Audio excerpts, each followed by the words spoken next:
Podcast Talk. Learn English naturally. How to speak without pausing. Hello, everyone, and welcome to English Podcast Hub. I'm John. And I'm Daniela. Thanks for joining us for today's episode on one of the most challenging aspects of speaking English. Today, we're talking about how to speak without pausing, or more accurately, how to speak smoothly and continuously without those awkward long silences. This is something that frustrates so many learners. You know what you want to say, but you can't get the words out smoothly. You pause, you hesitate, you say and constantly. And it's not just about eliminating pauses completely. That's actually impossible and unnatural. It's about managing pauses, reducing unnecessary hesitation, and creating the impression of fluency. So today, we'll explain why we pause, teach you strategies to reduce awkward pauses, and give you techniques to keep your speech flowing naturally. But before we start, don't forget to subscribe, like the video, turn on notifications, and comment below. Let's start by understanding why we pause in the first place. Daniela, what are the main reasons people pause when speaking English? There are several reasons. First, searching for vocabulary. You know the concept but can't find the English word quickly enough. Second, constructing grammar. You're trying to figure out the correct sentence structure while speaking. Third, translating from your native language. You're thinking in your first language, then translating to English, which creates delays. Fourth, fear of making mistakes. You pause because you're checking and rechecking what you're about to say. And fifth, lack of automaticity. You haven't practiced enough for the language to flow automatically. Now here's something important. Not all pauses are bad. Native speakers pause too. Exactly. Native speakers pause for emphasis, to gather thoughts, to let the listener process information, or simply to breathe.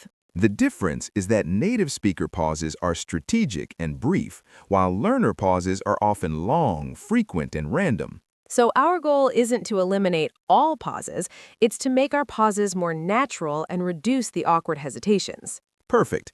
Now let's discuss the first major strategy, using filler words and phrases strategically. Filler words are sounds or phrases that fill the space while you think.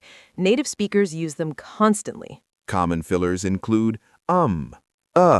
like, you know, I mean, well, so, actually, basically. While teachers often tell you to avoid these, they actually serve a purpose. They signal that you're thinking but haven't finished speaking yet.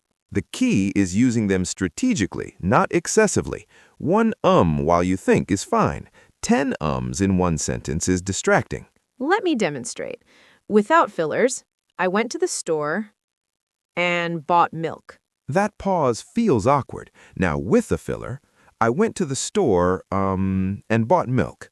The makes the pause feel more natural. Other useful fillers include, let me think, how should I put this, what's the word, you know what I mean. These are more sophisticated than just and they buy you thinking time while sounding conversational.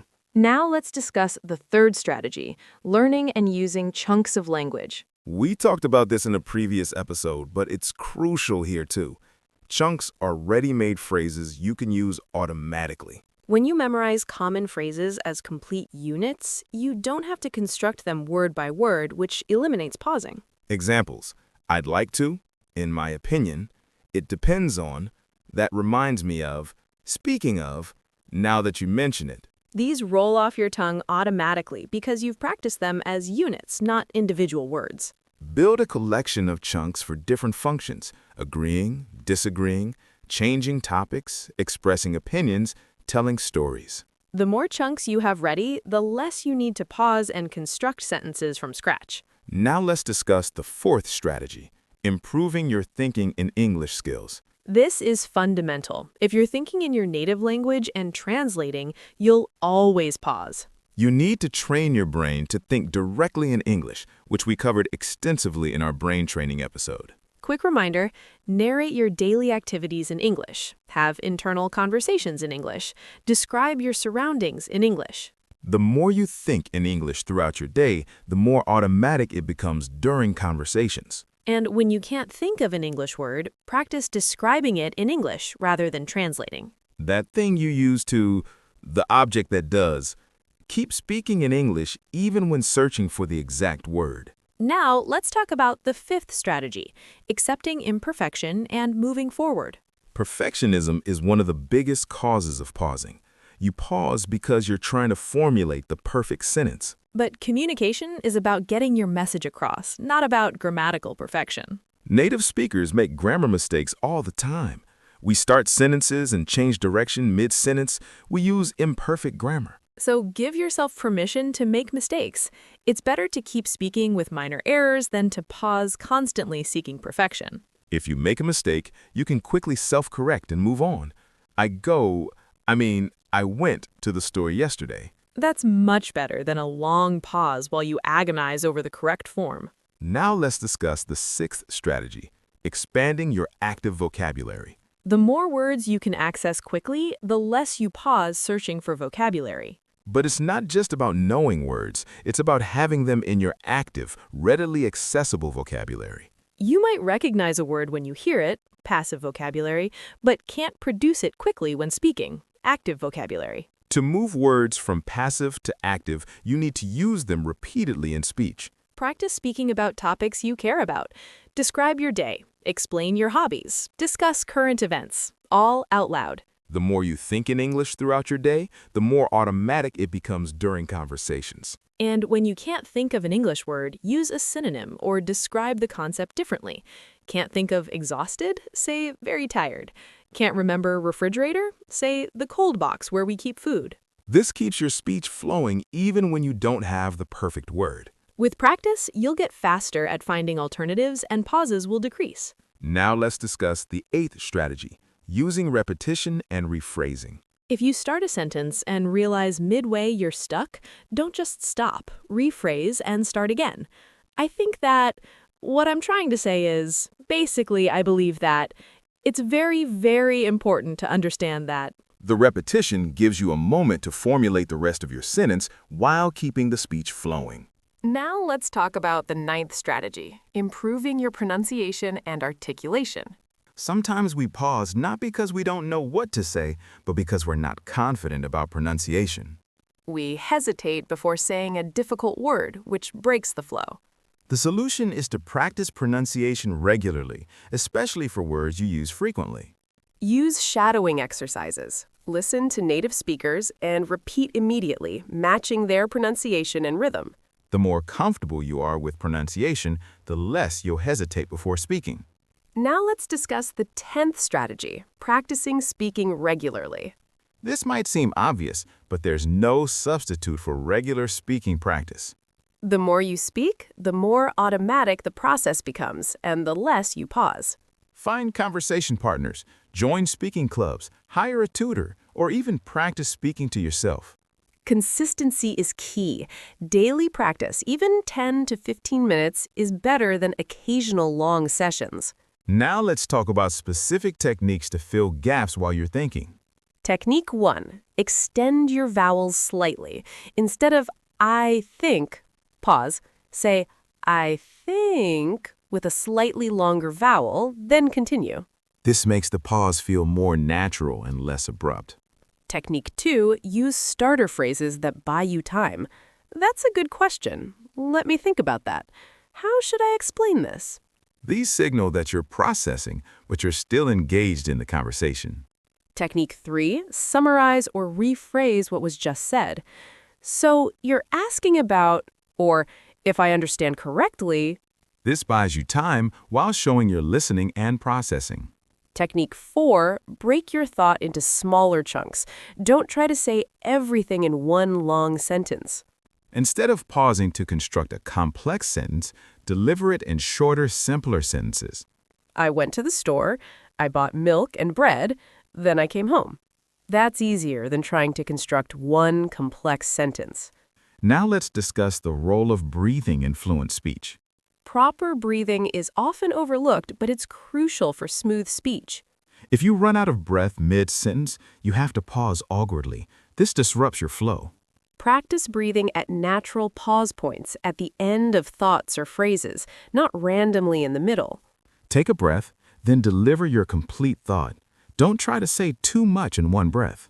This creates natural, strategic pauses rather than awkward, desperate pauses when you run out of air. Now let's talk about the importance of listening to native speakers. Pay attention to when and how native speakers pause. They pause strategically, not randomly. They pause for emphasis. I told you not to do that. The pause adds drama and impact. They pause to let information sink in. The total cost is $10,000. They pause at natural breaking points between ideas, not in the middle of phrases. Listen to podcasts, watch talks, observe where pauses occur naturally.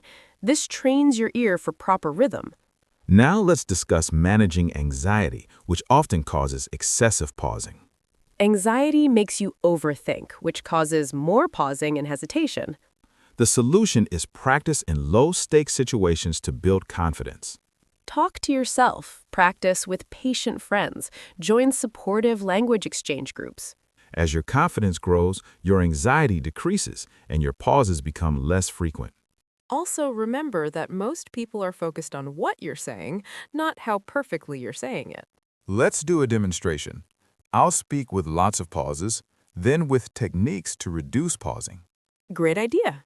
Yesterday, I went to the store and I bought some things. Now with techniques. Yesterday, I went to the store and, well, I bought quite a few things, actually. You know, the usual stuff. Milk, bread, that sort of thing. Oh, and I also picked up some fruit. See the difference? The second version uses fillers, discourse markers, and keeps moving forward even while thinking. It's not perfect, but it flows much more naturally. Now let's discuss specific exercises you can do to improve fluency. Exercise 1, the 2-minute challenge. Set a timer and speak continuously for 2 minutes about any topic without stopping. Use fillers, repetition, paraphrasing, whatever it takes to keep talking. The goal is continuous speech, not perfection. Exercise 2, narrate your actions. As you do daily tasks, describe them out loud in English continuously. Now I'm opening the refrigerator. I'm taking out the milk. I'm pouring it into a glass. I'm putting the milk back. This trains your brain to produce continuous English speech. Exercise 3, retell stories. Watch a short video or read an article, then retell it immediately without notes. You'll have to keep talking even when you don't remember every detail, which forces you to practice flowing speech. Exercise 4, record yourself. Record a 3 to 5 minute monologue. Listen back, note where you pause excessively, then redo it trying to improve. You'll become aware of your pausing patterns and actively work to improve them. Now let's talk about realistic expectations. You won't eliminate all pauses, and you shouldn't try to.